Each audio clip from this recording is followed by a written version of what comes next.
2022 में हम ऑलरेडी भुगत चुके हैं। उस साल इतनी तबाही हुई, आपको पता है आपके शहर अब इस काबिल नहीं है कि वो इतने शदीद डिजास्टर्स को बर्दाश्त कर सकें। बहुत होलिस्टिक प्लानिंग है जो इस वक्त हम मिस कर रहे हैं, इन्फोर्समेंट मिस कर रहे हैं, जिसको लगाने की जरूरत है। पंजाब में आपके लॉ मौजूद है, उसकी इन्फोर्समेंट जरूरी है। इस वक्त अपने मुल्क में क्लाइमेट इमरजेंसी का नफाज फौरी तौर पर मुमकिन बनाना चाहिए। बहुत सारी चीज़ें तो आप रिटर्न में दे चुकी हैं ऑलरेडी, आपकी रिपोर्टिंग में भी आ चुकी।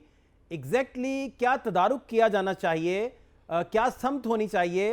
अब तो ये आफत आन पड़ी है, तो जब ये 1-2 माह गुजर जाते हैं तो न्यू नॉर्मल की तरह बिहेव करते हैं सारे कि भाई नॉर्मल है सारा।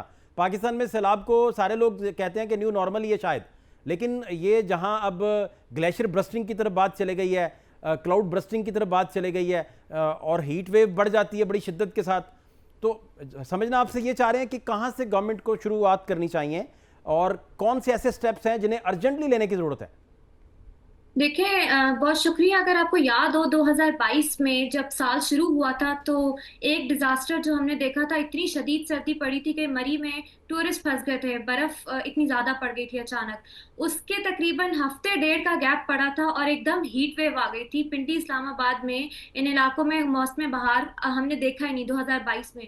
वो हीट वेव और ड्राई स्पेल इतना लंबा गया कि नॉर्थ में ये चित्राल साइड पे ग्लेशियर पिघलना शुरू हो गए और हमें पता था कि अब मूनसून स्पेल भी आने वाला है। तो उस साल इतनी तबाही हुई। ये ऐसा कुछ नहीं हो रहा जो हमें पहले से पता नहीं था। 2022 में हम ऑलरेडी भुगत चुके हैं। अभी जो काम करने की जरूरत है, या बल्कि 2022 के फौरन बाद ही कर लेनी चाहिए थी, वो ये है कि आपको पता है आपके शहर अब इस काबिल नहीं है कि वो इतने शदीद डिजास्टर्स को बर्दाश्त कर सकें।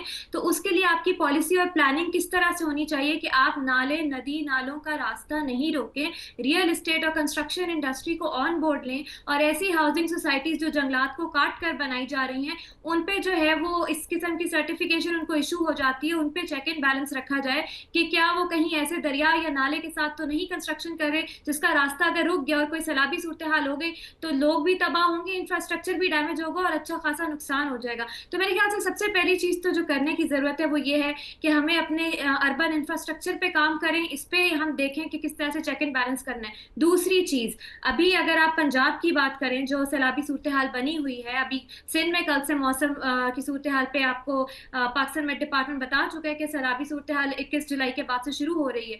तो हमें ये देखना है कि पंजाब में आपके लॉ मौजूद है, रिवर एक्ट मौजूद है जो बताता है कि आपकी केनाल अथॉरिटी होनी चाहिए, उसकी परमिशन के बगैर आप किसी रिवर के ऊपर, किसी दरिया के ऊपर आप कंस्ट्रक्शन नहीं कर सकते। उसकी इन्फोर्समेंट जरूरी है इस वक्त।